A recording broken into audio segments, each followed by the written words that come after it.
Endelig kom så altså det øjeblik, hvor bygningsarbejderne her ved en stor ny kontorbygning i det centrale New York kunne sætte deres skilt op med, at gidslerne endelig havde fået frihed. I det sidste års tid har de hver dag skiftet nummeret ud. 444 endte på 444 dage.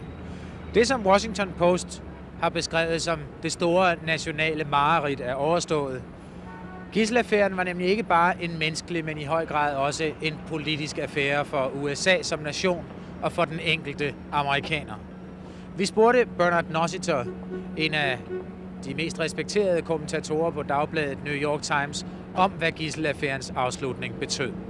I don't think anybody could call this a victory. In fact, I think there'll be a morning after, a sober second thought and a realization that once again this incident illustrates that we are no longer completely masters of our own fate, that we live in a world where all kinds of things can happen to us that are outside of our control.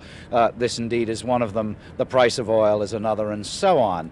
But for the moment at least, the shame is gone, the humiliation is gone. There is a sense of relief, and oddly enough, it comes at the very moment when we have a new president who uses as his theme national renewal. The two, hand in hand together, perhaps induce a sense of optimism in the country that's congenial to the country's nature. Reality can be put off until the next day. What was your reaction when you heard that the hostages were free? Well, of course, I was happy like every other American citizen. In fact, I came here specifically to look at that beautiful sign there because I think it really says it all. And I just hope this never happens again. And I still think this is the greatest country on the face of the earth. And I don't want this ever to happen again to this country. Did you feel humiliated? Well, yeah, sure I felt humiliated. I feel humiliated any time that somebody takes advantage of somebody else. And see, nothing two wrongs make a right. Whatever the Shah did in Iran may have been wrong, but it's not right to do something to 52 innocent people anywhere in the world. And I think our reaction was very delayed, but I thank God that nobody got hurt, we didn't have to use any military force, and that we got our people out free. Do you think it could happen again? I don't think so. Why not? I think we've learned, just like from Vietnam, I think we've learned something from this. Oh, yeah? Can I ask you, what was your reaction when you heard... Sorry, what was your reaction when you heard about the release of the hostages? Just wonderful. Did you feel humiliated as an American about what happened? Definitely.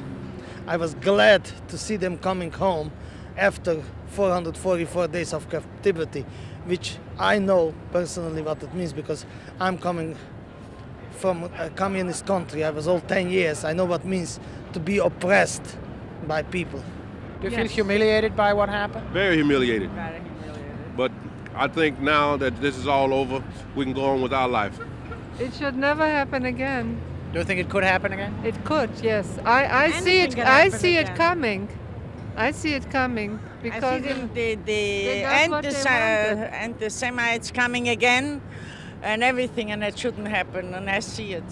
Interpret this as a pure media event, pure and simple, I think would be an oversimplification too.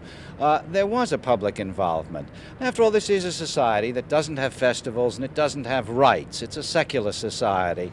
So this almost took on religious overtones or undertones.